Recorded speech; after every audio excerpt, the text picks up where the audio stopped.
বিশ্বকবি রবীন্দ্রনাথ ঠাকুরের সঞ্চয়িতা থেকে খেয়া কাব্যগ্রন্থ থেকে ৮ই চৈত্র ১৩১২ সনে নিবদ্ধ কবিতা কৃপণ পাঠ করার প্রয়াস পাই। আমি ভিক্ষা করে ফিরতেছিলেম গ্রামের পথে পথে, তুমি তখন চলেছিলে তোমার স্বর্ণরথে। অপূর্ব এক স্বপ্ন সম লাগতেছিল চক্ষে মম।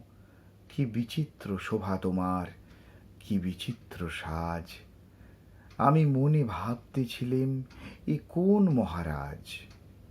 আজি শুভক্ষণে রাত পোহালো, ভেবেছিলেম তবে আজি আমারে দ্বারে দ্বারে ফিরতে নাহি হবে।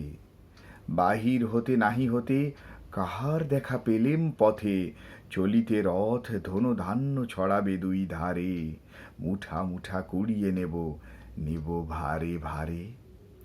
দেখি সহসা রথ থেমে গেল আমার কাছে এসে, আমার মুখ পানে চেয়ে নামলে তুমি হেসে। দেখে মুখের প্রসন্নতা জড়িয়ে গেল সকল ব্যথা। হেনকালে কিসের লাগি তুমি অকস্মাৎ আমায় কিছু দাও গো বলে বাড়িয়ে দিলে হাত। মরি, এ কি কথা রাজাধিরাজ, আমায় দাও গো কিছু। শুনে ক্ষণকালের তরে রইনু মাথা নিচু। তোমার কি বা অভাব আছে ভিখারি ভিক্ষুকের কাছে? এ কেবল কৌতুকের বশে আমায় প্রবঞ্চনা। ঝুলি হতে দিলেম তুলে একটি ছোট কণা। যবে পাত্রখানি ঘরে এনে উজাড় করি, এ কি ভিক্ষা মাঝে একটি ছোট সোনার কণা দেখি।